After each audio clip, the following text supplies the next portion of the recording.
gosto muito de analisar os meus amigos. É uma atividade que eu faço com muita frequência. Enquanto Pedro Sousa, à paisana ou humorista? Não, ou seja, eu acho que a primeira apreciação sobre cada um, ou sobre os grupos em questão, começam sempre por ser à civil.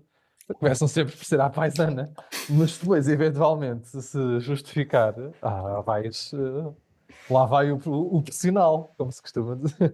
Essa cena das energias tem chegado a uma conclusão, não sei se é a satisfatória. Esse tipo de pessoas sempre houve, eram mais envergonhadas, e a ideia que me dá, a pandemia também serviu aqui uma espécie de acelerador para a Obviamente. palermice De e partículas, sim, sim. É um sim, acelerador de sim, partículas. no CERN é isso que eles fazem.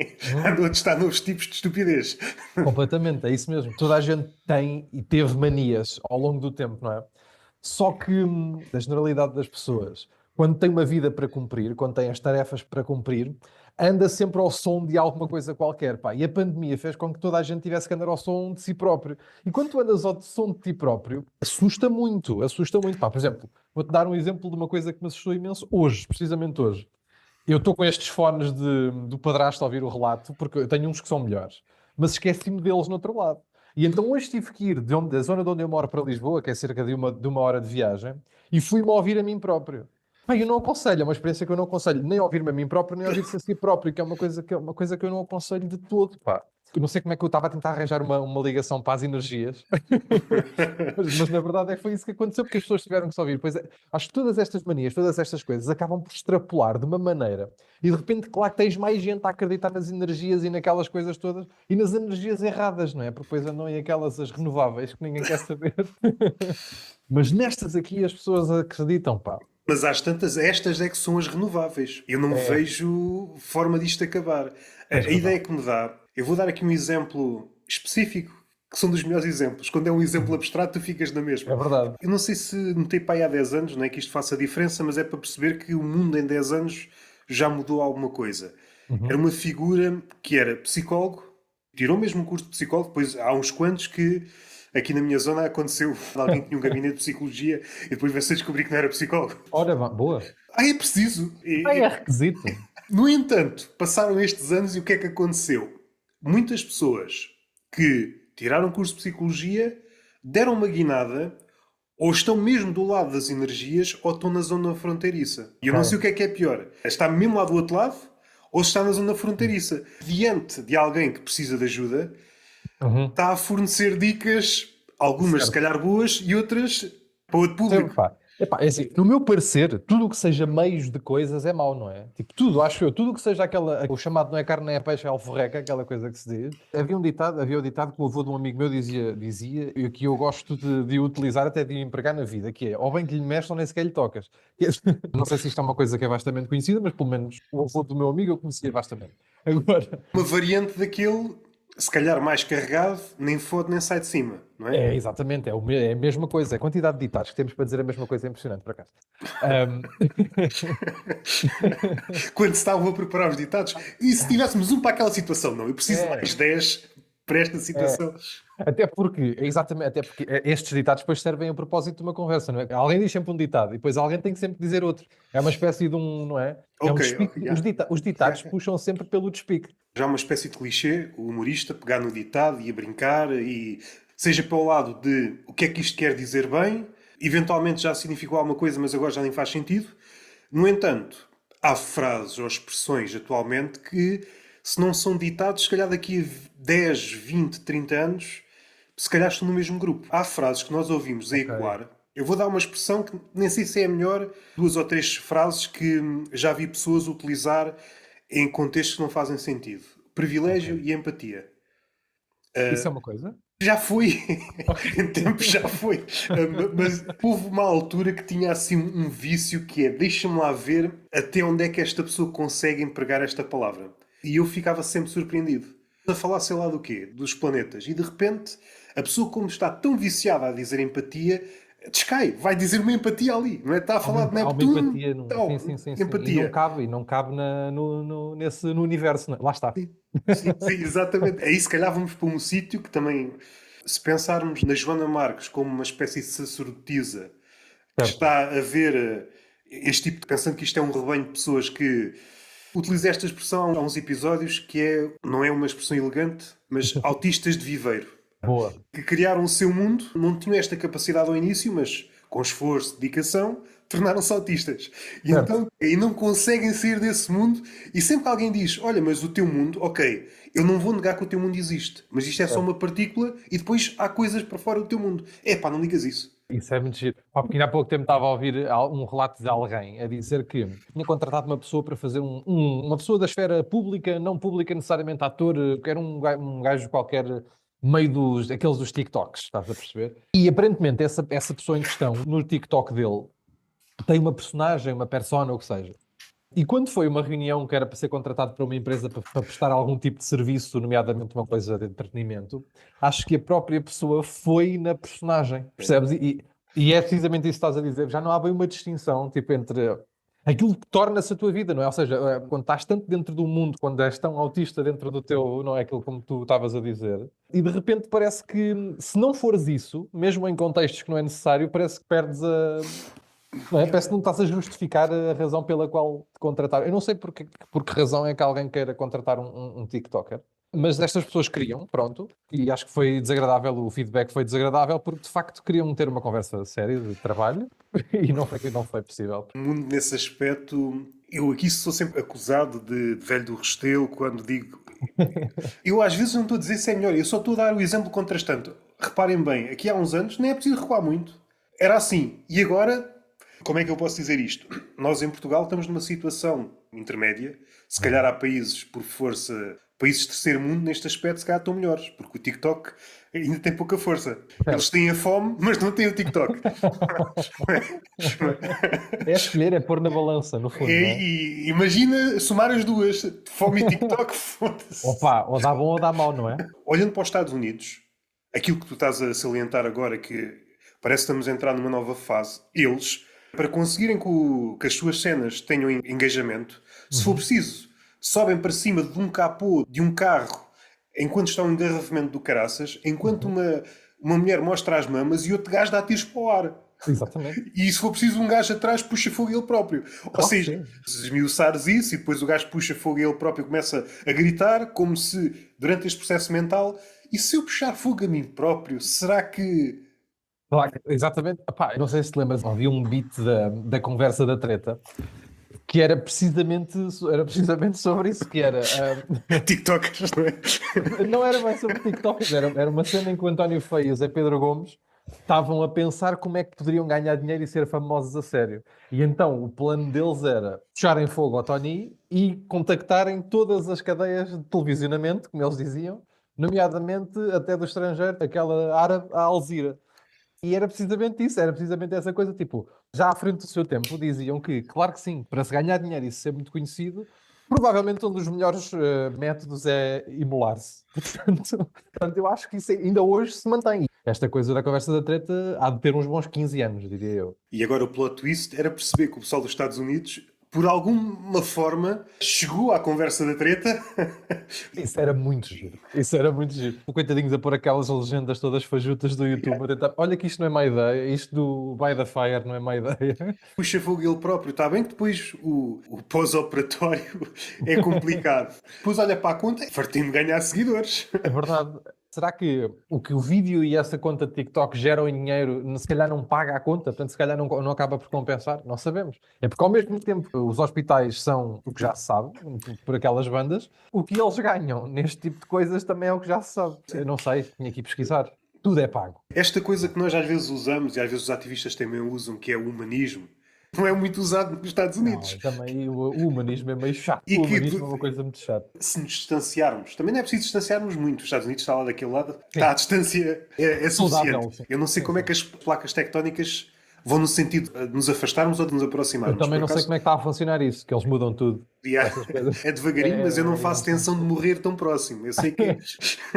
Eu também gosto desta distância. Eu olho sempre para os Estados Unidos. Tudo o que seja países que são muito grandes, daquela dimensão, e que não sejam, que não haja uma ditadura, tem sempre uma vantagem muito grande, que é chega-nos o melhor e o pior. É como o Brasil, não é? É exatamente a mesma coisa do Brasil.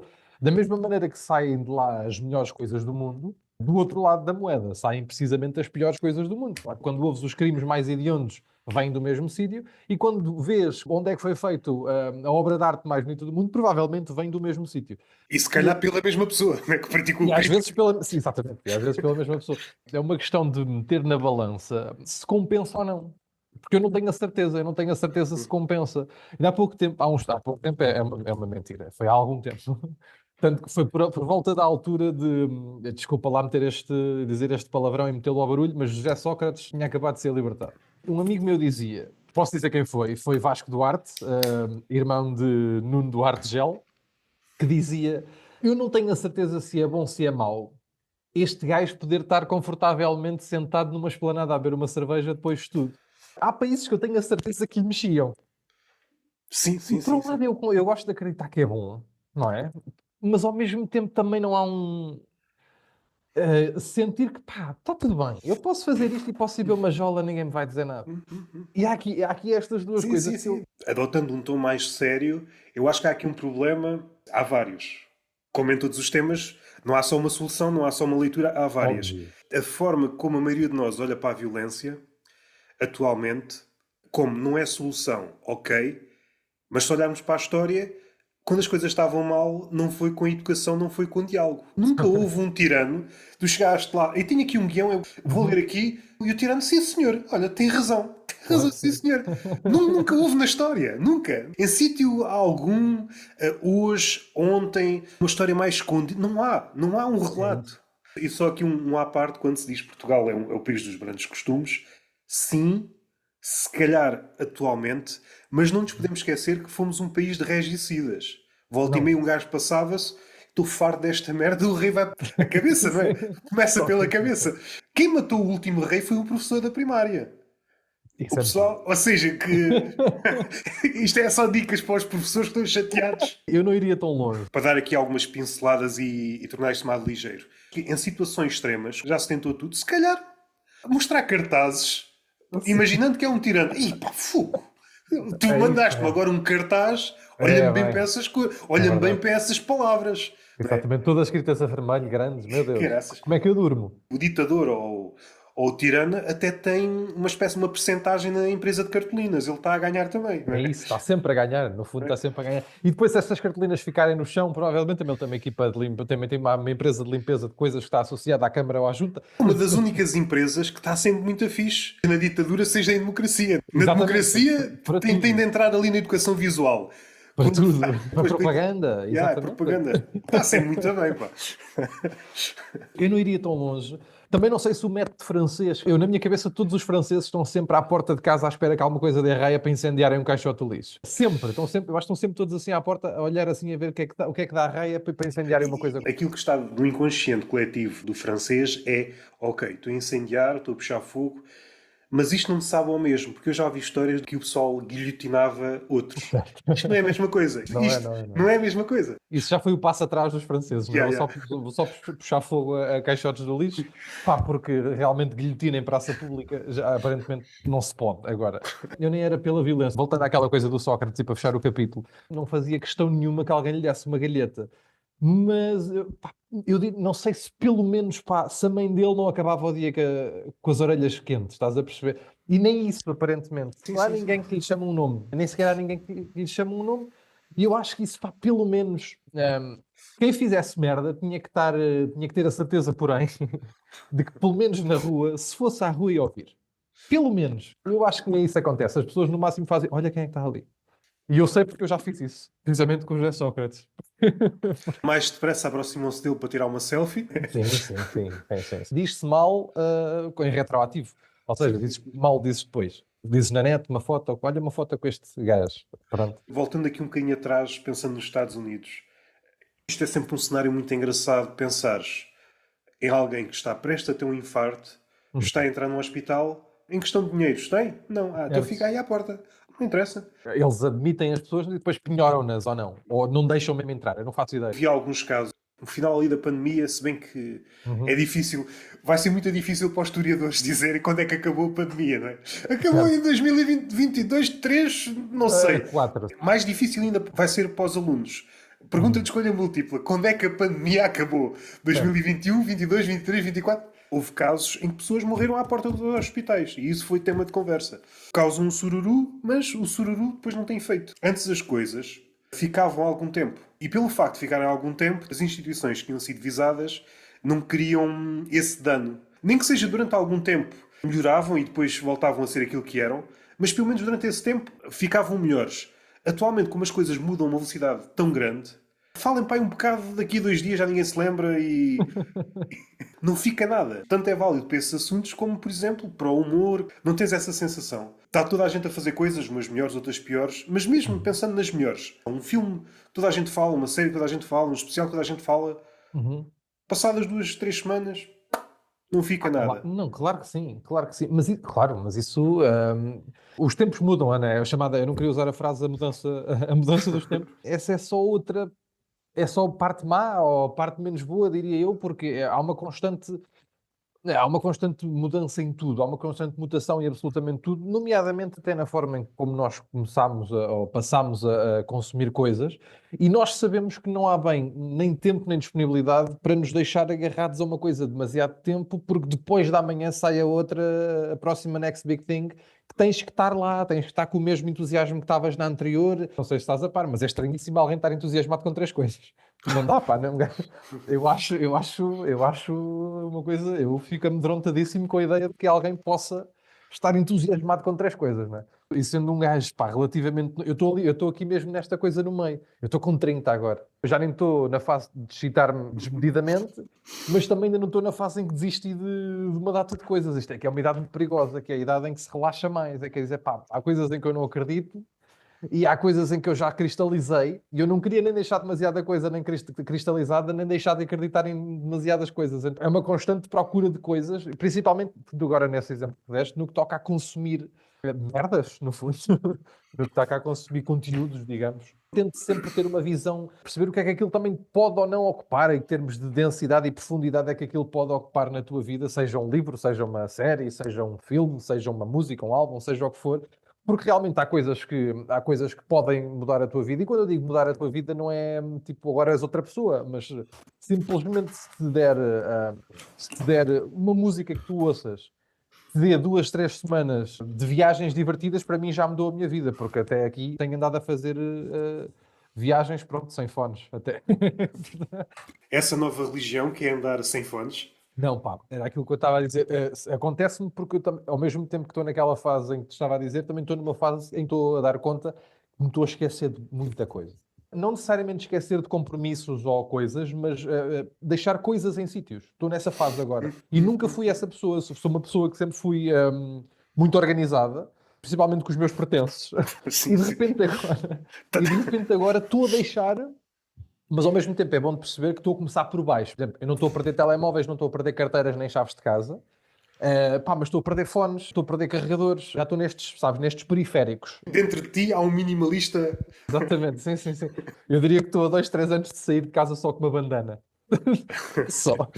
Achas que tem que ver com esta relação que nós temos quase doentia com a tecnologia? Houve uma altura, há uns anos, que o meu telemóvel avariou e eu decidi, não vou comprar nada, nem vou buscar um mais velho. Vou estar aqui uns tempos sem telemóvel. Ainda foram alguns meses e eu notei que a minha memória senti-me mais robusto a nível de cabeça. O smartphone, estamos sempre a mergulhar nesta cena, não é? Desnorteou-nos a vários níveis. Concordo contigo, mas não seja porque isto nos libertou espaço mental, não é? Tipo, antigamente eu lembro, eu sabia o número do meu pai, eu sabia o Sim, número da sim, minha sim. mãe, eu sabia o número.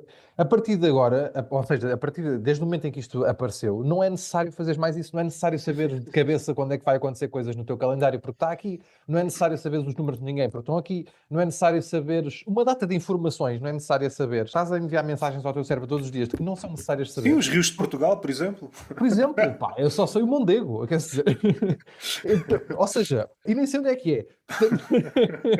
Portanto, eu diria, é porque está mesmo tudo à distância de um clique. E como estás sempre com isto na mão, estás a dizer-te a ti próprio já há um bom par de anos, porque se alguém te perguntar, tu vais aqui. Quer dizer, já nenhum de nós está a fazer testes para a escola, para estudo do meio, não é? Portanto, qualquer pergunta destas que nos façam, a menos que estejas ou num teste ou no Joker, do Vasco Palmeirim, a vida é um teste com consulta. No programa do Vasco Palmeirim ainda ninguém pode utilizar ChatGPT, por exemplo.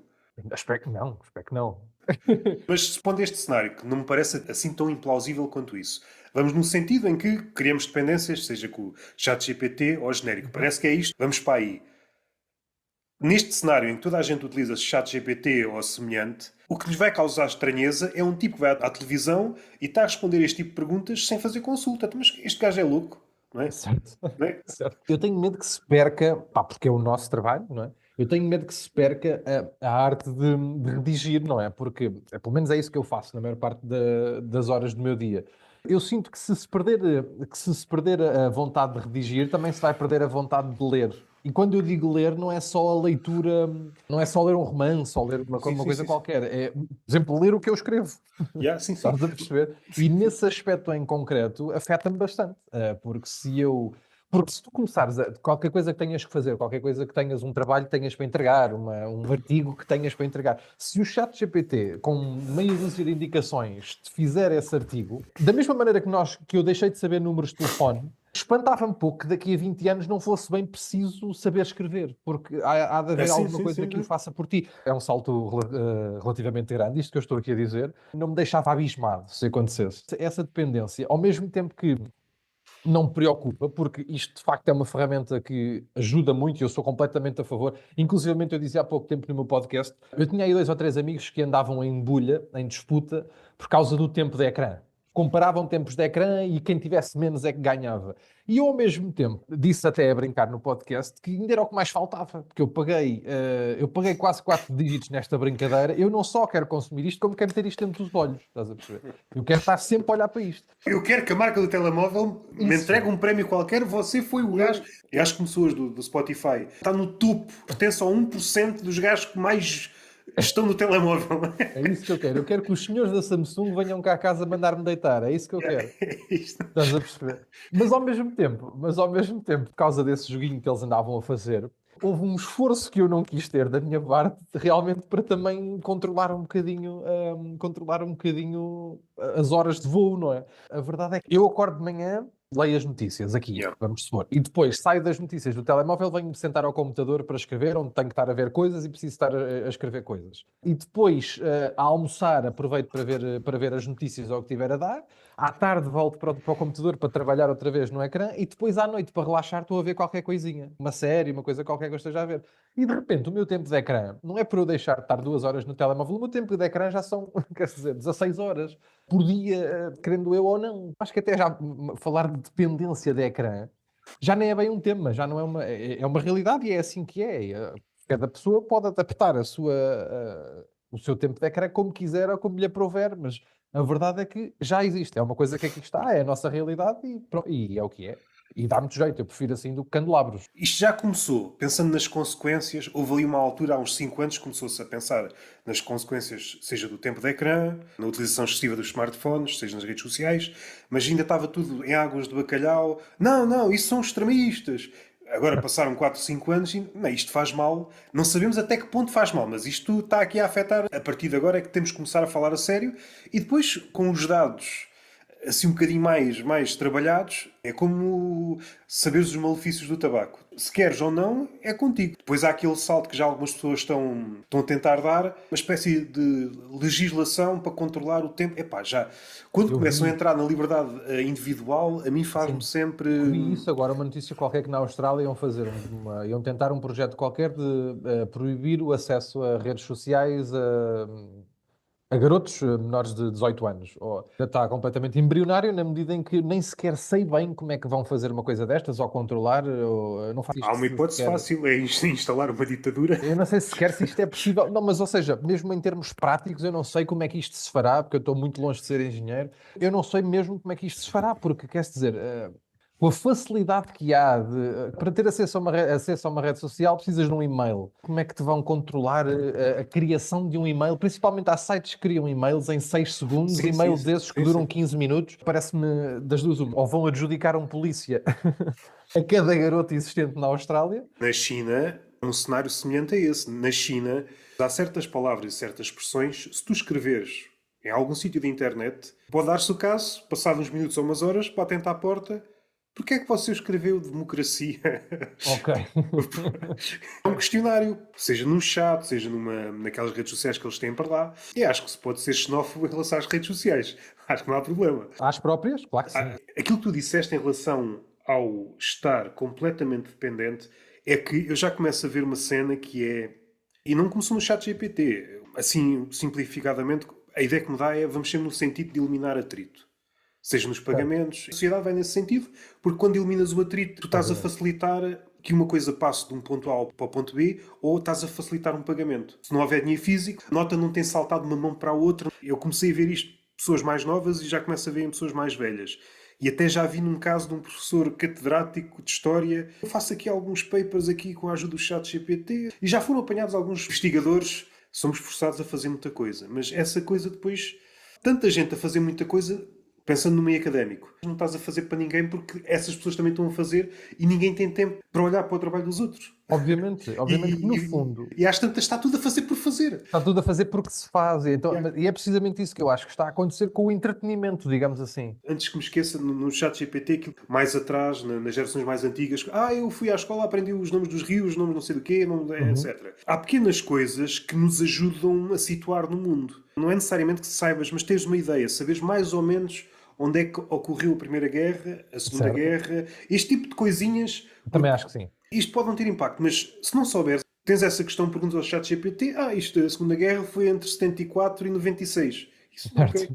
E tu vais, E já tu o, vais, claro, e porque, tu claro. vais, porque o chat GPT tem este lado que não sabe dizer que não sabe. Ele está ali Ah, para é? servir. Ah, é? Eu não sabia isso sobre o chat Yeah, yeah. GPT. Ok. E, ou tu estás a utilizar aquilo como uma ferramenta, mas tu sabes mais ou menos, tu só queres ser recordado de coisas que já sabes e aí, Certo. ok. Agora, se vais para um sítio em que não dominas nada, eu acho que é arriscadíssimo utilizar chat GPT. Pois eu Sobretudo, também. é um humor, acho que não é assim muito arriscado, mas se tu tiveres uma profissão que exige algum rigor, faz uma confusão do E caraças. vou-te ser muito honesto, eu nunca utilizei, portanto eu tenho muito pouca confiança no motor de busca, na medida, ou logo do que aquilo é, na inteligência artificial do chat GPT, porque eu nunca utilizei, eu não estou mesmo a par. Eu não estou mesmo a par de... Já vi pessoas a utilizar e como é que se faz, e a dizer, e a dar as indicações, inclusive já estive ao pé de pessoas a fazer e estava a ver, mas eu nunca experimentei, tu sabes, tirar ali uma horinha para brincar àquilo. Vou-te dizer porquê, que a razão até é meio à velha. Porque para entrar naquilo, aparentemente tens que lá meter um e-mail. E eu só tenho um que é o meu. E então nunca quis criar um só para ir ao chat GPT também. Mas depois também não quero meter os meus dados porque eu sei que depois aquilo também pode... E de repente, Yeah, yeah. pronto, então já está assim, já está tipo... Para mim a Terra é plana, estás a perceber? Ou Para seja, mim já deu esta volta. se a inteligência artificial varrer-nos a todos, tu ficas. E não é por seres grande ativista, é porque não quiseste pôr o teu Não, e-mail. não foi um misto de preguiça, não ter bem a certeza e também nunca ter tido nada assim para lhe perguntar. No fundo, vai ser esse é o cocktail que me faz, ou que me fez nunca não ser dizimado, caso a inteligência artificial nos mate a todos, entretanto. Na questão da escrita que tu estavas a dizer, não é se vai chegar, eu acho que vai chegar. A questão é quanto tempo, por exemplo, no jornalismo. Eu recordo-me dos jornalistas começarem a ficar apavorados, mas o jornalista típico atual escreve no estilo do chat GPT. Ok. O jornalista que tem um estilo, até agora está salvo. Agora, quando é algo genérico, qualquer um pode fazer, isso aí vai ser varrido. E esse vai ser o meu medo, porque, em relação à leitura, há muita gente que já não consegue ler fora de um estilo genérico. Certo? E é por isso que os jornalistas estão todos a escrever neste estilo padrão. Frases curtas, frases muito simples, nada de grandes. É uma ideia por parágrafo. Por exemplo, eu recordo-me ter ouvido um escritor a falar sobre isso, amigos que ele tem médicos, e eles não conseguem perceber coisas fáceis. Daqui a 20 anos, tu vais olhar para certas coisas que, se não forem neste estilo chat GPT, tu não vais E entrar. eu acho e sempre achei que a linguagem tem que ser simples e acessível, mas acho que depois ou seja, há uma área perigosa desta ideia, eu acho, não é? Sim, sim, sim, Porque sim, sim. eu continuo a achar, por exemplo, ainda há pouco tempo estava a comentar isso com um amigo, que vamos supor, linguagem política, como linguagem de contratos e sabes essas coisas Sim, todas. sim, sim, sim, Por exemplo, sim. eu uso muitas vezes como referência a minha avó, que é uma pessoa semi-analfabeta, vamos lhe chamar Sim, sim, sim. semi-analfabeta. Eu acho que a minha avó sabe muito pouca coisa. Quando houve um político a falar na televisão, fica a saber pouco ou nada, mais do que aquilo que sabia antes de ligar aquela coisa, porque a linguagem não está pensada. Dadas as pessoas que assistem televisão, que são pessoas mais ou menos que rondam ali a idade da minha avó, eu acho que essas pessoas não ficam a saber grande coisa. As pessoas sabem em traços muito, muito gerais, lá está, porque depois vão ler as coisas e veem em 3 ou 4 bullet points o que é que aquela pessoa quis dizer, é ali em 3 ou 4 frases escritas à ChatGPT, e é aí que aquelas pessoas começam a perceber mais ou menos que informação é que lhes foi passada. E por isso é que eu sempre acreditei que todas estas linguagens, por uma questão de facilitismo, tanto linguagem política, linguagens de contratos, este tipo de coisas que utilizam termos, extensão de ideias, uma extensão que podia ser dita em 3 palavras, que é dita em 16. Eu acho que havia certas coisas que precisavam urgentemente de uma simplicidade, de uma simplificação, mas acho que precisamente isso que estavas a dizer é perigoso. Pode fazer-nos perder o que pelo menos a nossa língua tem, que é muitas opções para muita coisa, não é? Sim, mas se calhar essa luta já foi perdida. Já não estamos aí nessa sensibilidade para ver até onde é que podemos ir. Eu acho que essa luta já Uhum. foi perdida. Muitas vezes é essa linguagem que, em vez de aproximar, afasta. Uhum. Há outros dois exemplos, e eu disse que há dois e só me recordo um. Enquanto estou a falar, Eu estou à sei. espera que me apareça o outro. É a linguagem circular. E Certo. isso nota-se quando um político está a ser entrevistado por um jornalista. Eu tenho medidas para o país, não sei o quê. Isto agora vai mudar, porque eu tenho medidas para o país. Porquê? Porque tenho medidas novas para o país. E o jornalista, tal como o professor ou outras profissões, criaram aqui uma nova classe, que é o precariado. Estão tão Uhum. precários que já não podem exercer aquela figura que sempre foram contra poder. Deixa o gajo andar ali ao circo. Outro fenómeno da linguagem. Em Portugal, a primeira pessoa que eu ouvi, agora já ouvi em todas as bocas políticas, Costa, que, epá, em relação à pandemia, quando estava ali a afetar as escolas, o problema não é as escolas, é as pessoas que estão nas escolas. Mas houve, em algum momento, o senhor ex-primeiro-ministro que pensou que a escola era uma entidade viva. Isso. E isto está a acontecer cada vez mais, seja à esquerda, seja à direita. Não sei se as redes sociais contribuíram muito, mas é o prestígio da linguagem literal. É alguém que, Certo. diante de uma linguagem mais simbólica, estás a utilizar a linguagem simbólica, eu vou ter que literalizar aquilo que estás a dizer. Obviamente E também. assim que eu descortino a metáfora e torno isto literal, eu dou aqui uma imagem que sou superior a ti. Isto vê-se muito no Twitter. Mais dois fenómenos. É o fenómeno da linguagem circular, é o fenómeno mais largo, que é o joguinho da superioridade intelectual. Só que, se deres um passo atrás, tu não estás a fazer grande interpretação. Ninguém pensou. Se Nenhuma. calhar houve pai um bêbado que pensou que realmente a escola estava a meio caminho entre Portugal e Nárnia e pensou isto não será. Será um Transformers, não sei quê, ou caraças. E como as figuras contrastantes, o jornalista, o crítico, são figuras também muito apagadas, conseguem debitar o refrão uma vez e outra e outra e outra, nunca há um pensamento em constelação de este disse nesta altura isto, hoje disse aquilo há 5 anos, isto faz sentido aqui numa tese. Porque como a nossa memória está toda a claudicar, ninguém Uhum. junta os pontos. Ninguém junta nada. É E isso, então e tu não é podes, necessário. tu podes ser um gajo novo de 15 em 15 dias. É isso mesmo. Tem as suas vantagens, por exemplo, para atores, Sim, sim, sim, sim, sim.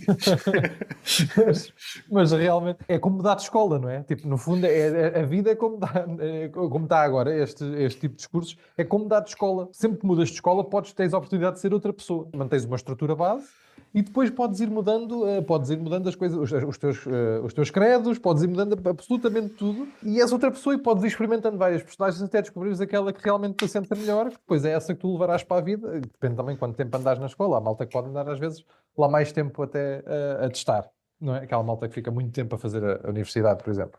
Pode ser isso, pode ser uma questão de testes e não uma questão de álcool. Fazendo ligação com um projeto que me parece que, quando nós pensamos em cenas de humoristas, dizem, tu divertes-te muito, e o humorista é quase forçado a dizer uma chatice do caralho. Não é?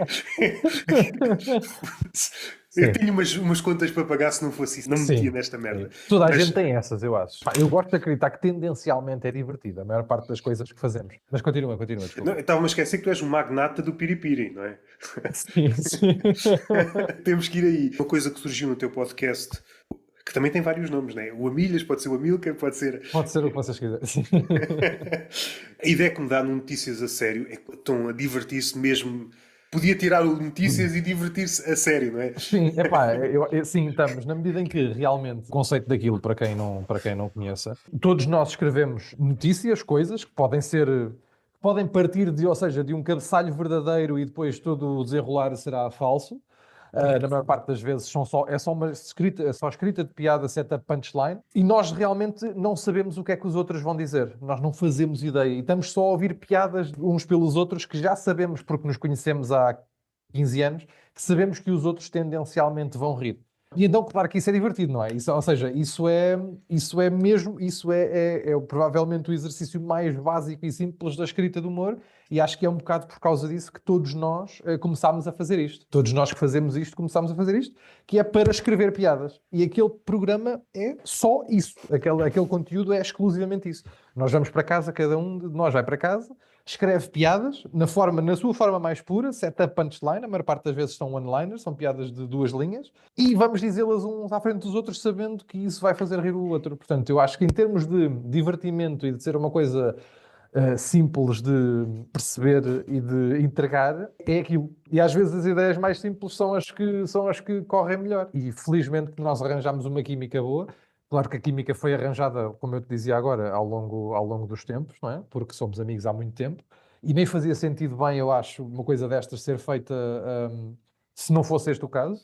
E por isso é que é mesmo tão divertido como tu estavas a dizer, porque aquilo é mesmo, mesmo realmente divertido. Eu sinto que às vezes até podemos correr o risco, e já pensei nisso várias vezes, de estarmos a divertir-nos bastante mais do que quem está a ver aquilo. E isso é provavelmente o que está a acontecer, ou provavelmente uma coisa que vai ser, que vai estar a acontecer durante o decorrer daquele conteúdo de existir, não é? Porque claramente nós estamos bastante mais divertidos do que quem vai estar a ver aquilo, porque há uma data de nuances, há uma data de coisas que nós sabemos sobre cada um, de que depois as pessoas que estão a ver em casa não fazem ideia.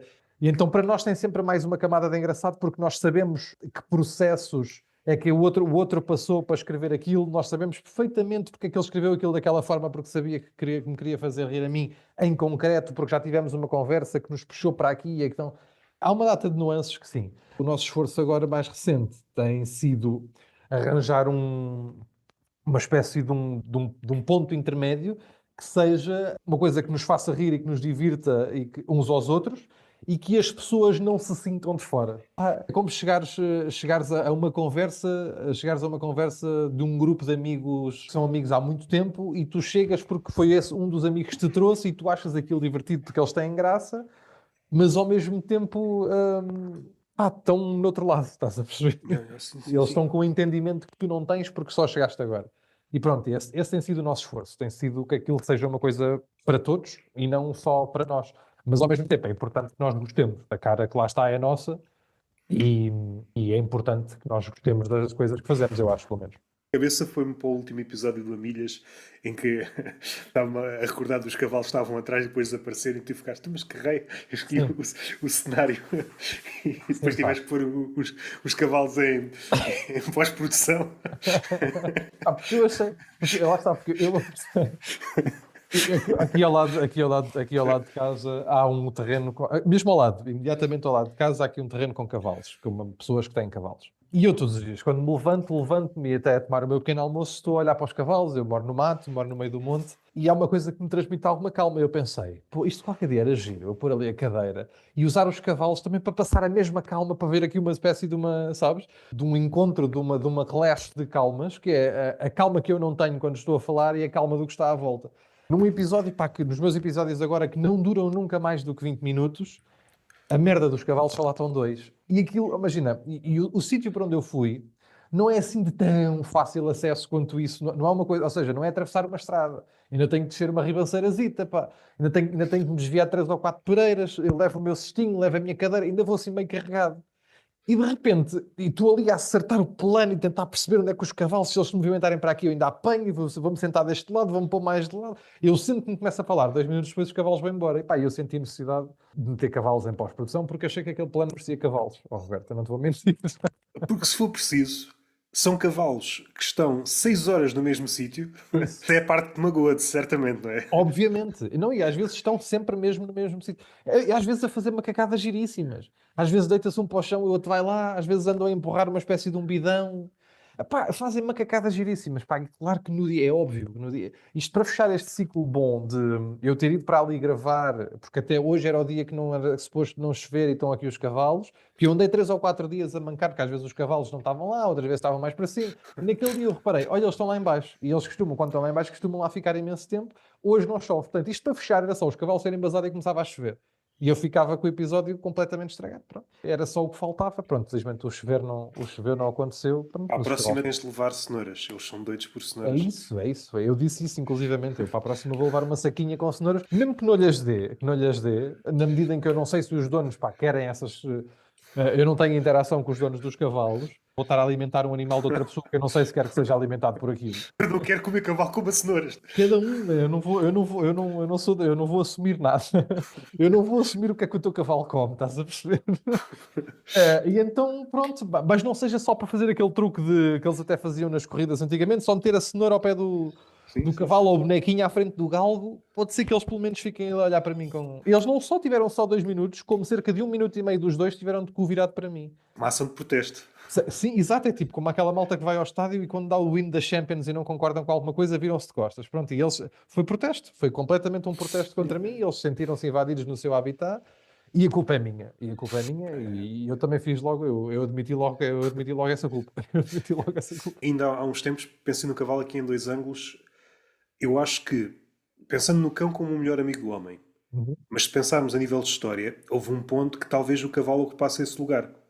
Completamente de acordo. E certamente quando te cruzas com um cavalo, o cavalo olha para ti de uma forma, não é julgadora, mas é como se. Como se soubesse história, não Yeah, é? yeah, é como se soubesse história. Não sou suficientemente bom para ti? É Trocaste-me isso. por esse merdas aí Por mais. trocaste-me por isso, pá, é verdade, trocaste-me por isso. Mas os cavalos têm esse olhar, há uma certa altivez no olhar do cavalo, que parece que tem memória bastante mais longa, ou bastante, com melhor memória do que se possa imaginar. Ele parece que se lembra, tipo, eu lembro-me de ouvir uma história do meu avô, o cavalo parece estar a dizer, em que um gajo muito parecido contigo andou-lhe a dar chibatadas. Portanto, e parece, há uma certa altivez do cavalo que parece que quer dizer isso. E depois eu acho que eles ficam um bocado chateados precisamente por terem sido trocados por cães. Eu sinto que pode haver também uma inveja na medida em que é uma inveja que eu acho que é de quase todos do reino animal, que é lá está, é chegar aos tomates, Roberto. No fundo é isso, é um lugar comum, mas no fundo é isso. Há uma coisa no cão que é chegar ao tomate. Mas também o cavalo compensa de alguma forma. Não, pá, não chega, não Mas há chega. aqui, vamos para um sítio mesmo baixo, baixo, mas há aqui um tema que não sei se alguma vez vou utilizar em stand-up, mas esta ideia de que há uma figura e tu, como és do campo, Uhum. certamente já ouviste o apontador. Aquele que Não. não conhece esta Dá-me, figura, dá-me, dá-me, dá-me. Dá-me o conceito que eu já te digo. aquele Pelo nome que, não estou a ir. aquele que segura na pila do cavalo Sei, para. estou a par. Sim, Há sim. uma figura Verdade, que é verdade, é verdade, é treinada para verdade. é o apontador. É E a verdade. minha questão é: houve uma altura em que o homem não existia. E o cavalo. Com árvores em forma de fisga. Sabes que... Não me digas que o cavalo olhou para o macaco, o macaco estás-me uma ajuda. Já que vais a subir. Pode ter sido. Continua a existir cavalos selvagens. E o cavalo selvagem, em princípio, na época do cio, chamava-se encontra o homem se não estou lixado. Sim, Não é? sim. Cavalo a passar nas BPs, a ver se há algum apontador. Válido para o cavalo, mas há outros animais que, ao serem domesticados, perderam essa capacidade de terem relações por eles próprios. Precisam de um Certo. ajudante. E que é muito prestigiante para o homem, não é? Que está ali. Aham. É das coisas mais prestigiantes que pode haver. Pois é, pá, não, deve ser divertidíssimo, deve ser divertido. Eu nem Gostava sei de. bem como é que se faz aquilo. Eu não sei. Dado o tamanho da coisa, aquilo é como? É que o ombro é de ombro. Sim. Deve haver muitos. Ele certamente chega à casa. O que é que te aconteceu à cara? É isso. É melhor não falar. Isto deve acontecer recorrentemente, não é? Chegar a casa, a mulher, hoje meteste gel. E agora podíamos fazer aquele processo mental. O que é que aconteceu na vida deste homem para isto, a vida não está a Ok. correr bem, vou para isto. Diz-me uma coisa, eu agora já sei de que é que estamos a falar. Apontador é uma profissão que sobrevive por si só. Ou seja, não é sempre. Ou seja, percebes? Não precisa de outras coisas à sua volta, nomeadamente tratador, o gajo que perceba de cascos. Por exemplo, imaginando esses cavalos em sistemas parecidos. Não, Uhum. mas se for por exemplo, um sistema mais industrial, há Certo. pessoas. Recordo-me ter lido uma crónica há uns tempos de um filósofo que falava Ok. nisso, de um gajo, não de cavalos, mas de perus. É necessário? Ele tinha esse trabalho e tinha um outro também muito sofisticado que era bater punhetas a perus. Boa, pá.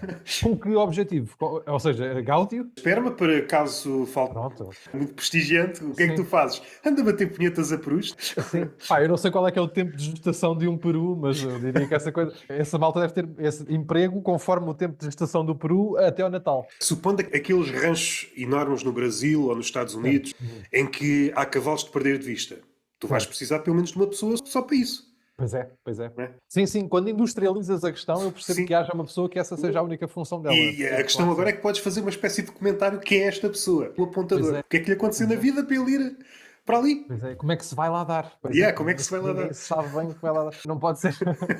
Não sei. O que me veio à cabeça, o que me veio à cabeça automaticamente era um gajo que praticava imenso em casa e pensa, ok, isto é realmente o que eu sou bom.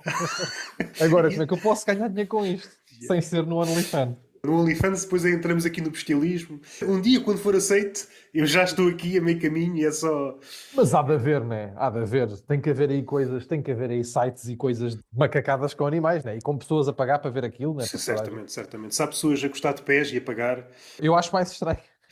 Acho mais estranho. Em relação ao cavalo, que há aqui um lado que eu também gosto muito. Agora a minha cabeça bifurcou e eu vi um vídeo. Também sou da geração TikTok, também vejo vídeos. E há imagens que ficam na cabeça e esta é uma delas. Concerto de música eletrónica. E aqui, ok, um concerto de música eletrónica, pessoas a dançar. E era isto. Só que era na Mongólia e cada pessoa estava em cima de um cavalo. E imaginares um sítio qualquer, o Lux, cheio de pessoas a cavalo. Eu acho que isso já deve acontecer parecido na Golgã, ou não? Se calhar. Mongóis. Eu tenho aqui um ângulozinho que eu não sei se alguma vez vou utilizar. Os mongóis, alegadamente, não se iam do cavalo por nada, dormiam em cima do cavalo, etc, etc. Ok. E eram gajos lixados. Há um episódio em que eles, camaradas com peste negra, vamos dar uso a estes gajos. Ponham os gajos em catapultas, lancem lá para dentro. Acho que o brainstorm é fascinante. Então, mas este gajo está para aqui a agoniar. Ao menos tem uma função. Epá, do ponto de vista de quem recebe o gajo, A ideia do cavalo de Troia é menos desenvolvido. onde é que eu ia pegar? Os historiadores dizem um rastro de destruição. Sim, mas depois ao lado é o rastro de fertilização. O estrume do cavalo é um dos melhores estrumes. É aquilo que acontece com os vulcões. A erupção fode tudo, mas se vocês se aguentarem vão ter o sol melhor. É a mesma situação. Ah, está bem que os mongóis violaram, foderam isso tudo. Mas agora aguentem, porque eles foderam isso tudo em cima de cavalos. Vocês vão ter hortas que é um espetáculo. Vocês vão ter os tomates que é um espetáculo. No que toca a alguns, tudo bem, vocês chegaram, a população sofreu imenso. É pá, mas agora uma salada César é uma salada César, que eu percebo perfeitamente o que é que estamos aqui a falar. Isto tudo partiu desta ideia de. Eu acho que o cavalo sente-se lixado, porque, esticando esta ideia, se tivesses que dar um animal, consideramos o cão o melhor amigo do homem, como se isto estivesse fechado. Mas isto acho que é um concurso aberto. De repente pode aparecer aí um animal, criamos uma relação mais próxima com esse animal e de repente fica esse animal. E eu até já lancei uma proposta há uns anos valentes, vários casos, eu já não me recordo o país, os golfinhos traziam merdas para os homens. Ah, está aqui um homem, toma lá uma bola. Eu quero ser o melhor amigo do homem. Certo, ou seja, era uma candidatura. Sim, e era, só que o homem não percebeu. Pensa assim, este vem do Zumarino ou caraças. Certo. Mas também, eu acredito que não seja, ou seja, não é fácil sendo, ou seja, dados os habitats, não é? Alterações climáticas, a subida do nível médio das águas, vamos ficar mais próximos dos golfinhos. Tudo bem, mas, por exemplo, continua a ser muito difícil a uma pessoa da guarda Ter um ter o golfinho. melhor amigo golfinho, a menos que tenha, pá, há pessoas na guarda com piscinas lindíssimas, não é isso que eu estou a dizer. Agora, não sei se não lhe dificultava a vida ter que ir todos os dias para a Nazaré para ver o melhor amigo. Ok. Melhor amigo, ok, é mais difícil, mas tu tens amigos que vês de vez em quando. Tens, de facto, sim, mas esses não são os melhores. Ou tendencialmente não são os melhores. Às vezes podem ser. Eu tenho uma data de amigos que considero muito importantes que, por causa de coisas da vida, filhos, maioritariamente, filhos recentemente, assim aqui é, se agora vê-se muito pouco. Tanto que eu às vezes digo em stand-up que eu já nem tenho a certeza, eu já nem sequer tenho a certeza se tenho amigos. Eu acho que agora tenho gajos que ocasionalmente vejo no metro. Sintomático de estar com 30. Ou seja, e ter amigos só mais velhos. Não tenho nenhum amigo mais novo do que eu. Pelo menos desses do círculo mais próximo. Não tenho nenhum amigo mais novo do que eu. Eu estou aí num leque de 2, 3 amigos do meu grupo. Vamos considerar que tenho aí um grupo de 10, 15. Se calhar somos 2 sem filhos agora, neste preciso momento. Não sei como é que vai ser a vida. E não sei se a solução é fazer um ou decidir que não quer ter nenhum. Ou então partilhar um seria a melhor solução. Se vocês partilhassem um filho, vocês tinham que estar em contacto. Pois era, pois era. Deixa ver se há algum casal de amigos meus que esteja disposto a fazer partilhas de trisal. Não sei se os orfanatos estão abertos a este tipo de cenas, não é? Os orfanatos, eu não sei se eles já se deram conta, mas Portugal, a última vez que vi, acho que estava no top 3 de países com mais velhos. Ok, Porcentagem. sim. A par para aí do Japão, não era? Uma Sim, coisa sim, assim. sim. Acho que estávamos em terceiro lugar com tendência para subir. Muito bem colocados a nível de velhos. Sim. Orfanato é um negócio que vai acabar. Ou claramente vai perder ações na bolsa. Sim, sim. Claramente vai perder cotação. Só se pode adotar até aos 18. É tipo o cartão jovem, vai-se alongando, não é? É tipo o cartão jovem e a reforma. Ao mesmo tempo que a reforma também vai aumentando, também faz sentido que a idade até de adoção também aumente, né? Agora, pá, coisas que também devia ser permitido. Sei lá, eu tenho um amigo que diz que tem uma teoria que diz que não tem a certeza se quer ter filhos, o gajo acha que quer chegar aos 50 e adotar um filho de 50. Eu não quero um filho, quero um parceiro de dominó, não é? Pá, sim, mas que ao mesmo tempo tenha algum respeitinho. Também não quero só um gajo a viver lá em casa, estás a ver? Ok, Não quero só ok. um órfão. Portanto, está aqui uma coisa que está no meio. Eu digo muitas vezes que o meu sonho era. Não é possível, mas é um sonho que eu tenho, que pode ser que um dia destes com a ciência dê para concretizar. Mas eu gostava muito de ser avô sem ser pai. Isso era o que eu gostava. Estás a ver? Ok. Gostava muito. Ser avô é uma coisa que eu respeito muito, porque tive boas experiências e bons ensinamentos com os meus. E é uma coisa que eu gostava muito, é uma posição que eu respeito muito, mas gostava de não ter que passar pela coisa do pai. Mas ao mesmo tempo, eu acho que a teoria também tem que ver com ser tio, né? Ser tio é isso, é Yeah, tipo, yeah. estás presente, mas não estás 100%. Pelo menos nesta fase, é isto que eu gosto, que eu quero para mim. Até porque pai, eu não tenho tempo nem para ter um cão, quanto mais um filho, pai. E um cão é uma coisa que eu sinto muita falta de ter. Quando se fala dos pais tóxicos, dificilmente se fala do avô tóxico. Ou pelo menos nunca ouvi nenhum psicólogo. Pelo Ainda que o avô tóxico, em princípio, também foi pai. Ou certo. seja, enquanto pai foi tóxico, mas depois, se isto acontece em simultâneo, o pai que é tóxico e o avô porreiro, então ele não precisou de terapia para ficar porreiro. Foi preciso nascer só outra geração, não é? Sim, sim, só precisava de ter algum bebé que respeitasse, não é? Yeah. Mas a verdade é que, epá, eu não tenho a certeza. Eu acho que em relação à toxicidade dos avós, neste caso, ou dos avós ou das avós, eu acho que essa toxicidade é menor, direcionada a netos. Porque não Sim. nos podemos esquecer que a geração dos nossos avós foi a geração que foi a última geração a usar a violência doméstica como bandeira, não é? Ou seja, a violência doméstica estava no mesmo saco de jogo da bola. É uma coisa que às vezes até era no mesmo dia, pronto, aquelas coisas. Tenho a sorte na minha família não ser, não ser o caso, mas pronto, eu acho que a toxicidade, se quiseres medir por esse aspecto, tens aí. Mas de facto, em relação a netos, vê-se menos boas relações, menos más relações, aliás, avô-neto do que pai-filho, se calhar. Vês mais gente chateada com o pai do que chateada com o avô. Nesse tipo de relações, seja noutras, nós fazemos o que fazemos porque às vezes não sabemos fazer melhor. 100% das vezes, eu acho até 90. 90. Há pessoal para tudo. Eu até podia fazer melhor, mas eu agora quero ser um filho da puta. Eventualmente pode acontecer. Nessa segunda tentativa de ser uma espécie de segundo pai, já sou outra pessoa. Sentes que, eu não sei em relação a isto, não queria detalhar o porquê de eu ter esta. Não queria detalhar muito o porquê, E porque a é meio. conclusão é tentar ser o bisavô o mais rapidamente possível para te tornares um Pois é, isso que sábio. eu acho que ainda é melhor que é isso. É. Mas a Bisavô, então verdade nunca ouvi um bisavô tóxico. é. Não, isso não existe, até porque a maior parte das pessoas não tem bisavô. Yeah. Portanto, logo aí reduzimos muito a Yeah. possibilidade de Yeah, haver yeah. um que seja tóxico. O bisavô está a desaparecer. Pais aos 40 e 50, não é? Depois. Claro, obviamente, não há bisavôs para ninguém. A partir pá, dentro de 20, 30 anos ninguém tem bisavôs. Mas a verdade é esta, tu não sentes que os nossos avós, tendencialmente, que a inteligência emocional dos nossos avós, ou seja, foi criada e eles não sabem que está a ser criada por nós, porque eu acho que a inteligência, já está, estás a ver, já está. A inteligência emocional é uma coisa muito, é como o TikTok, é uma coisa muito recente, não é? É uma coisa que apareceu quase ao mesmo tempo, não em termos de existência, mas em termos de consideração. Em parte concordo contigo. Aquilo que também acontecia, fazia-se isso instintivamente. Era. Agora é que nós estamos a pensar sobre as coisas que fazemos Isso. e volta e meia há uma espécie de torção, já uma espécie de oportunismo. Quem está numa posição de celebridade, e às tantas tudo é uma questão de tornar vendável cada gesto. Não Certo. é? E agora nos últimos meses até li alguns livros que vão nesse sentido, ou seja, não sou o único louco a pensar sobre isso. Terapia e psicologia vão dar muito que falar porque estão a fechar muitas pessoas no seu mundo. Há Ok. muitas pessoas que tentam encontrar respostas na psicologia e na terapia, que é válido. No Uhum. entanto, quando encontram certas pessoas, figuras como o psicólogo, influencer, entra aqui num curto-circuito, porque se um psicólogo está tão ávido de ter validação como uma pessoa típica, há aqui qualquer coisa que não pode. É verdade. Parece-me sempre uma falha. Concordo, Quando concordo. às vezes vão à procura de solucionar essa falha, e se quem está do outro lado tem essa falha, É isso. pá, não sei, pá, não. O teu PT é gordo. No fundo é Sim, isto. sim, sim, sim, sim, sim. O teu PT é gordo. E é isso que. E não só tira credibilidade, mas também ao mesmo tempo, quem está à procura de uma coisa dessas, às vezes não está atento a todas estas.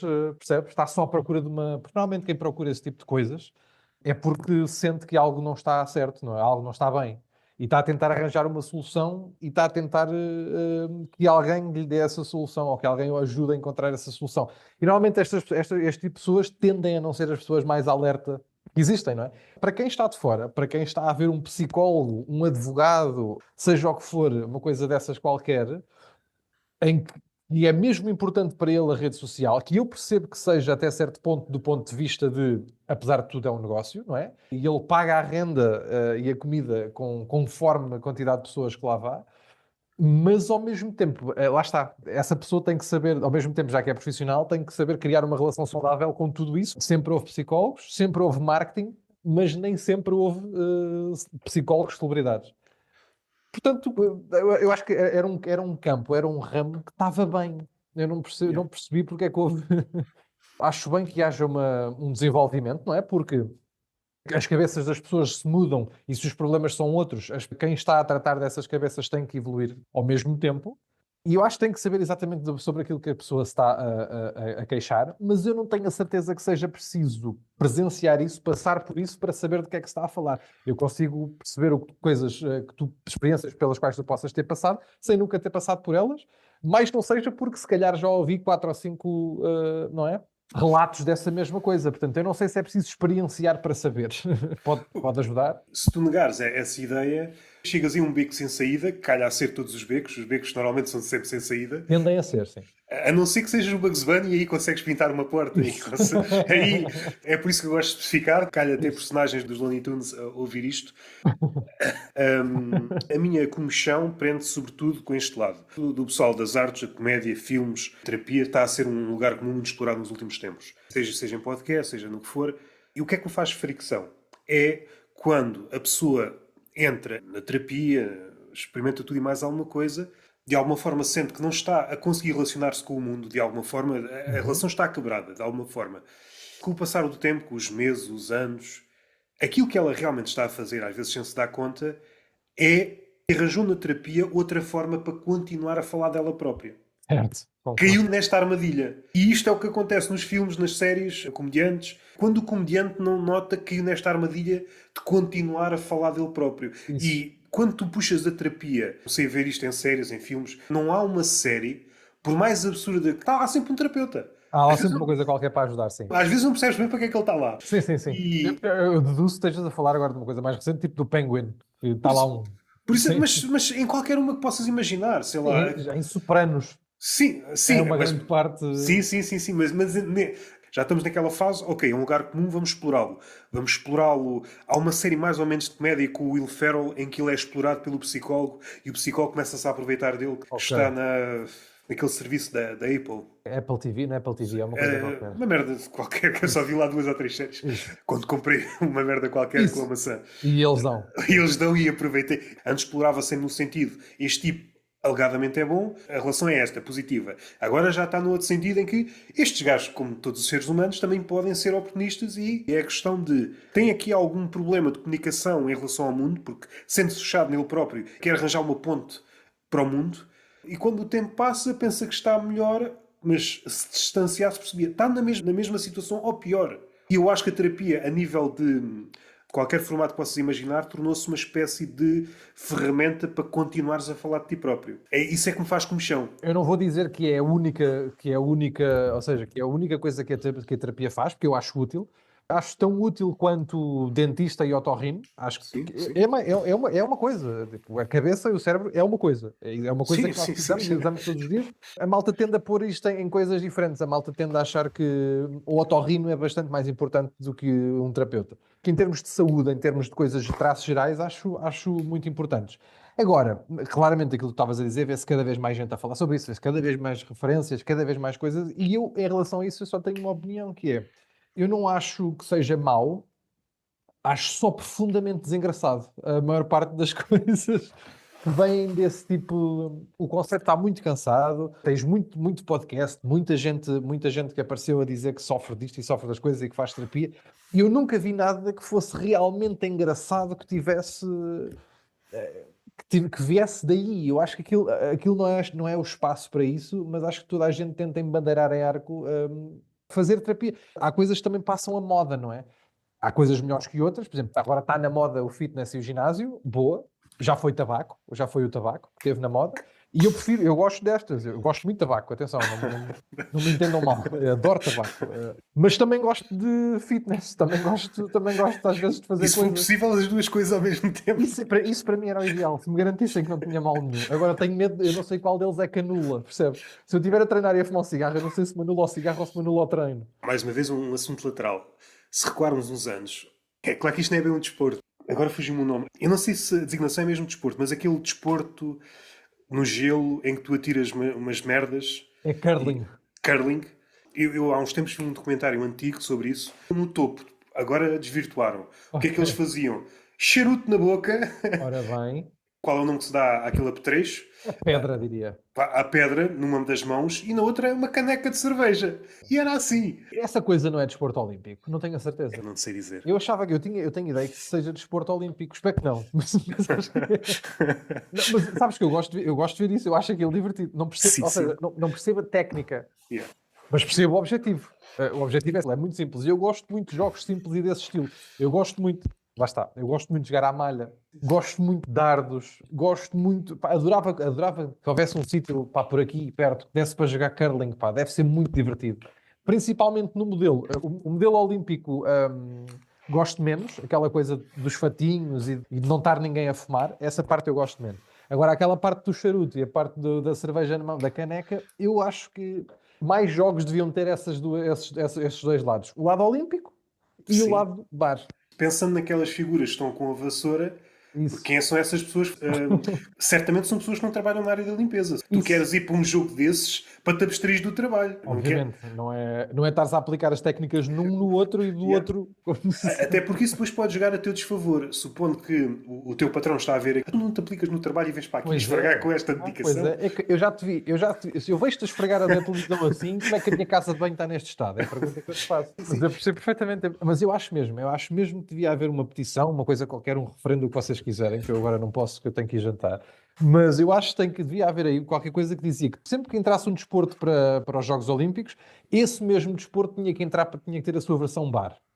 Ou a sua Sim, versão. sim. E eu acho que devia toda a gente ser praticante dos dois. Pá, sei lá, a menos queiras mesmo muito ser o maior atleta do mundo, o maior atleta de 100 metros do mundo, se calhar não te dá jeito de andares a fumar e a beber por aí.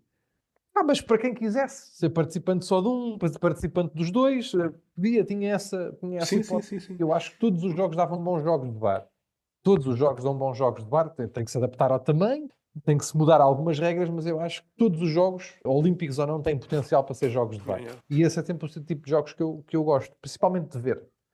Uma pergunta que eu vi há uns tempos, mas eu vou centrar na comédia. Qual é que foi o teu encontro capital enquanto humorista? Aquele encontro, seja com a pessoa ao vivo ou com uma referência qualquer, foi isto que me fez mudar para um sítio completamente diferente. Consegues dizer? Eu não sei se foi um encontro com alguém que me fez mudar, chamemos-lhe, a índole de trabalho, por exemplo, no meu caso, mas claramente no pós-pandemia, invariavelmente falamos de pandemia aqui, mas no pós-pandemia, claramente porque por estar em casa e ter conseguido perder tempo nisto, eu senti que o meu método de trabalho mudou e melhorou.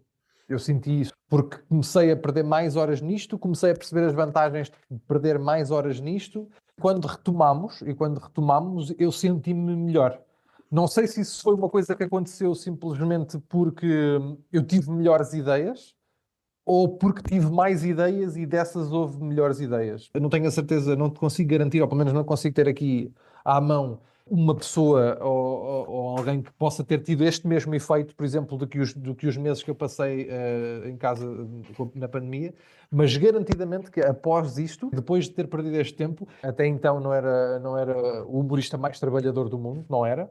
E agora continua a não ser, atenção, mas senti que isso mudou para melhor e vi frutos, ou seja, e colhi frutos dessa mudança.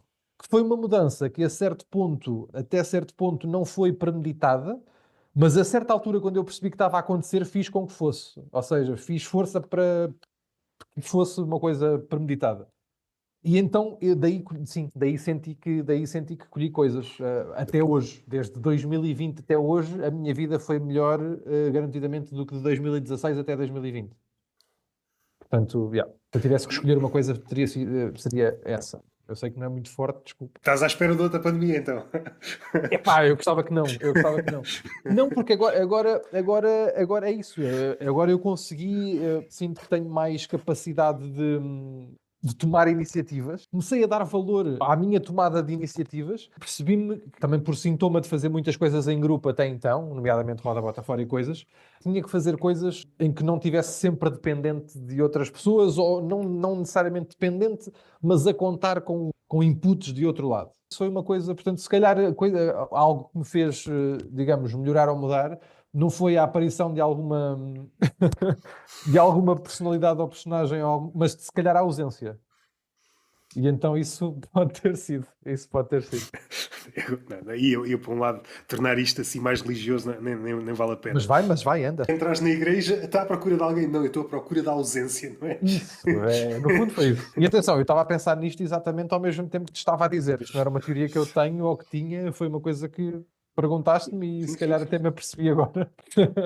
Se calhar, se eu te voltasse a perguntar esta questão daqui a 10 anos, talvez me pudesses dizer isto é o lado angustiante, por um lado, e por outro, é o que é. Os momentos realmente marcantes na nossa vida são muito poucos. Sim, Isto já está documentado nos filmes, não é nada que uma espécie de identidade divina. Se fosse fazer uma espécie de sumário dos marcos importantes, e este marco é que fez com que este gajo desse uma guinada do caraças. São pai meia dúzia. O resto é para é encher. verdade. E eu não sei porque raio é que estou a pensar no Doutor Estranho, porque o Doutor Estranho tem um momento, um pivô em que é a morte e ele tenta, mas é aquele momento. É sempre aquele, não é? É sempre aquele momento. É isso. E depois, tendencialmente, é sempre trágico, não é? Nunca é tipo Sim. uma coisa muito boa que te faz reagir, não é? Portanto, isso leva-nos a crer que, por norma, ou tendencialmente, o nosso corpo reage com trauma negativo mais do que com trauma positivo, não é? Tens muito mais pessoas a mudar de vida porque teve uma doença ou um episódio clínico do que, por exemplo, um filho. E um filho até é uma razão que faz com que muitas pessoas mudem de vida, Sim, não sim. é? Mas garantidamente tens mais pessoas a fazê-lo por motivos clínicos, por motivos de perda, por motivos de uma coisa qualquer. Nós fomos feitos para trabalhar de empurrão. Não Deixa-me lá ver se eu consigo cozer isto aqui tudo numa única pergunta. Vamos lá. Tu, enquanto homem de podcasts, já foste parte integrante de um podcast que continua a ter uma falange de fãs enorme. Tens o Amilhas. Focando no Amilhas, Uhum. nunca houve um momento em que pensaste, eu já não sei o que é que vou falar. Nunca chegaste a um ponto em que eu acho que já falei tudo.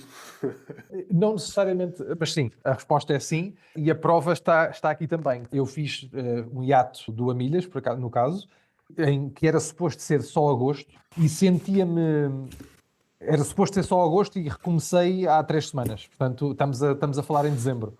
Portanto, eu sentia-me tão entre desmotivado, sem temas, sem ideias e cansado, por uma data de fatores, não vale a pena enumerar, mas sim, isso aconteceu. Aconteceu não o sentir que já tinha falado de tudo, mas o sentir que não queria bem falar sobre nada, que é outra coisa. Essa pausa que começou por ser mesmo só por agosto e eu só queria mesmo fazer agosto, quando o agosto estava prestes a acabar, começou e os pensamentos de ter que voltar a gravar aquilo me voltaram, a primeira reação era negativa àquilo.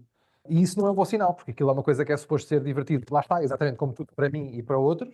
E quando eu sentia que aquilo me estava a causar mais ansiedade do que divertimento, Foi aí que eu se calhar percebi que precisava de um bocadinho mais de tempo para reorganizar o que é que eu queria fazer com aquilo. Para já aquilo era gravado em Lisboa, eu não moro em Lisboa, moro 1 hora de Lisboa. Tinha que ir para Lisboa quase sempre às 6 da manhã para gravar aquilo, para aquilo sair no dia a seguir. Depois ainda tinha que voltar a editar aquelas coisas e depois não estava contente, quando não estava contente com o cenário, não estava contente. Havia uma data de coisas que eu não estava contente. As pessoas estavam lá, as pessoas estavam no lado e estavam lá a ouvir aquilo e eu continuava a receber e continuo a receber feedback. Inclusivamente quando o hiato demorou bastante mais tempo do que aquilo que era suposto, eu quase a base diária recebia mensagens de pessoas, então quando é que isto volta? Então era para agosto, então era para setembro, então era para outubro. Nunca foi por falta de... Aquilo não é ouvido por muita gente, mas é ouvido por gente fixe, eu acho.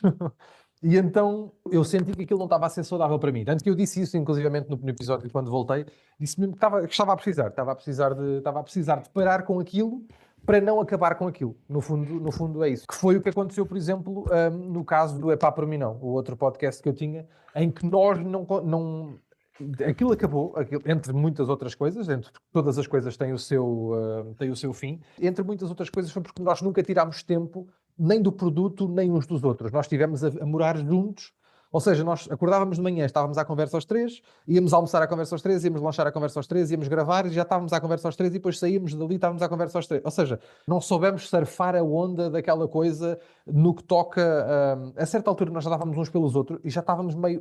Já estava a irritar as personagenzinhos que cada um tinha quando ligavam as câmaras e... Nunca houve um atrito, nunca houve uma coisa, isso nunca houve, e continuamos amigos, até porque já o éramos antes, e então, felizmente, essas coisas essas coisas também seguram, mas claramente não fizemos bem a gestão do nosso tempo, do nosso espaço, e quando demos conta em que situação é que estávamos, já não fomos a tempo de fazer a pausa, já só fomos a tempo de dizer que isto se calhar já não faz sentido nesta fase. E foi precisamente agora por isso, até na onda do o avô comete menos erros que o pai, e foi precisamente na mesma coisa. Eu, sabendo disso agora, já não me permiti passar por esse... E como eu gosto mesmo de fazer isto, então... E senti diferença. Havia pessoas que ouviam aquilo naquela altura e agora houve um decréscimo de pessoas a ouvir aquilo. Porque, claro, as pessoas vão fazer outra coisa, aquilo saiu-lhes do imaginário, passaram 4 meses e agora estou a voltar. Ou vai demorar algum tempo até essas pessoas voltarem, ou de facto perdi essas pessoas. Portanto, e para mim isso está ok. Eu prefiro que essa seja pagar isso, eu prefiro pagar essa perda de pessoas para não ter que acabar com o podcast. Eu sei que isto parece uma coisa mais densa do que aquilo realmente é, mas no fundo aquilo estava-me a trazer coisas que não eram fixe, isto é a versão resumida, aquilo estava-me a dar ansiedades que não eram fixe, como uma coisa que é suposto ser divertida, e então eu demorei mais tempo a voltar do que aquilo que era suposto. Este dar um tempo não foi sinónimo de acabar. Foi estratégico. Os 4 meses ou seja, o agosto, o setembro, o outubro, eu voltei agora em novembro, os 3 meses e pouco, eu não pensei, bora, 3 meses é que é. Não, foi só quando dei por mim outra vez, que era o que eu sentia e quando estava tudo bem, quando dei por mim outra vez a andar na rua e a apontar coisas no bloco, isto é giro para dizer no podcast. É esse o sinal que eu precisava de, ok, quero voltar com isto. Há uma cena que tu tens, pelo menos aqueles humoristas que eu me estou assim a recordar, em qualquer registro que tu faças, não há assim muita diferença. Como estás aqui a falar... Eu recordo-me de falar aqui, acho que foi com o Nuno Mesquita, e o tom não é assim muito diferente daquilo que utilizas no Amilhas, nem é assim muito diferente daquilo que utilizas em stand-up. É claro que depois o ritmo pode ser diferente, porque cada meio pede uma cena, mas não é assim muito diferente. Há pessoas cuja forma de falar num podcast é uma cena, se desligarmos tudo é outra cena, em stand-up é outra cena. Por exemplo, pensando no Amilhas, já utilizaste fragmentos de algumas ideias depois para stand-up? Sim, já sim. E ao contrário também, já falei de coisas no Amilhas, ou seja, já escrevi textos de stand-up que escrevi para stand-up e depois no Amilhas me permitiu falar um bocadinho mais deles numa vertente, ou seja, sem ter uma estrutura pensada, ir mais livre. Assim, já aconteceu as duas coisas. E já fez o percurso inverso, no sentido, foi stand-up Amilhas e voltou para stand-up? Isso acho que não, em boa verdade acho que não. Voltar para stand-up com mais ideias, acho que não. O que acontece mais vezes, tendencialmente porque vou sem rede, eu escrevo apenas as coisas que me lembro, aquilo que estava a dizer, vou na rua e vejo alguma coisa e digo, giro, isto é giro. E depois posso eventualmente apontar 1 ou 2 pensamentos que tenha com aquilo, mas tendencialmente eu vou para ver o que é que sai, Eu sei que não é este o método de toda a gente, é assim que eu acho que consigo ser mais genuíno, acho eu. Acho que é assim que consigo entregar um produto mais genuíno. E acho que pode ser essa a coisa diferenciadora, sendo que É dos poucos podcasts que eu estou sozinho. O Teixeira da Mota tinha um podcast em que estava sozinho, mas agora tem um podcast de entrevistas ou de conversa, não é? O Cubinho, por exemplo, é um podcast de conversa. O Ar Livre é um podcast que agora tendencialmente, antes era mais a escorrer sobre coisas e agora é mais de conversa. Ou seja, já não há muitos que não sejam... Sim. Por exemplo, do Bruno Nogueira é um fragmento, ele sozinho, Sim, e depois o resto conversa. Eu queria um espaço onde pudesse ser genuíno, poder dizer exatamente as coisas como eu quero dizer sem ter que pensar sobre elas. Porque eu ou estou a escrever stand-up ou estou a fazer o podcast, não é? Ou a escrever ou a escrever guiões. Ou seja, ou estou a escrever coisas que eu preciso que tenham uma estrutura, ou quero estar a fazer uma coisa que não seja preciso essa estrutura. Ou seja, que não seja preciso mais nada para além dos temas. É um exercício rápido de cabeça que depois me vai ajudar numa data de coisas. E eu já senti, e isso era uma das coisas que o podcast me trouxe, porque eu o faço desta maneira, que parece uma coisa que é quase stand-up sem rede, aquela coisa de quase stand-up sem rede, porque realmente ajuda depois numa data de coisas. Ajuda porque eu sinto que as ideias chegam mais rápido quando estou a escrever um guião, as ideias, se tiver que interagir com alguém em palco, vem mais rápido porque eu estou habituado a ir sem nada. Tudo bem que eu tenho o poder de editar e não é assim tão perigoso quanto isso, como por exemplo ir para cima de um palco, para a frente de pessoas que está a acontecerem louco e se eu me espatifar... Se não acontecesse nada, ok, esquece isso e gravo outra vez. Corta essa parte em que não aconteceu nada. A parte em que te espatifaste, corta. Claro que eu tenho esse poder todo. Nunca cortei absolutamente nada do meu podcast que não fosse barulhos que eu não controlo. Portanto, isso eu orgulho-me de dizer. E se calhar foi por isso que os cavalos abandonaram. Tu ainda me cortas aqui o barulho. Sim. Tudo o que seja tipo motosserras, a padeira, sabes, essas coisas assim. E mesmo assim a padeira aparece imensas vezes, mas se eu sentir que atrofia quem está a ouvir, aí já houve cortes. Ou se me caiu a câmara, já me caiu a câmara. Portanto, isso pode ser divertido ou não, naquele caso não foi porque perdeu-se mesmo uma coisa, uma punchline que eu estava a tentar. Essa parte eu apaguei. Acho que estamos falados, acho que... Queres adicionar mais alguma coisa? Todas as pessoas que... agradecer-te o convite e dizer que é muito agradável. Muito obrigado. Não queria tanto, que razoável. A fasquia do razoável é-me confortável. Não, mas eu estou agradável, é a palavra que eu quero escolher. Ok. Fechas essa resposta? Okay. Eu estava aqui a pensar numa cena onde tu falaste dos animais albinos. Essa ideia é muito fixe. Depois fui para um lado que é o negro albino. Porque há negros albinos. Sim. E eles conseguem sofrer racismo das duas partes. Os negros. Ou seja, sofrem do estigma Roberto Leal, que era no Brasil chamavam-no português, em Portugal chamavam-lhe brasileiro, e no fundo era isso. No fundo é assim, os albinos negros sofrem disso. Se forem para um lado, estão. Se forem para o outro lado, estão. Que é a prova que o racismo é um espectro também. Eles não podem apanhar só. Nem sequer podem. Olha, gostei muito, está fechado. Muito obrigado pelo convite. Um grande abraço.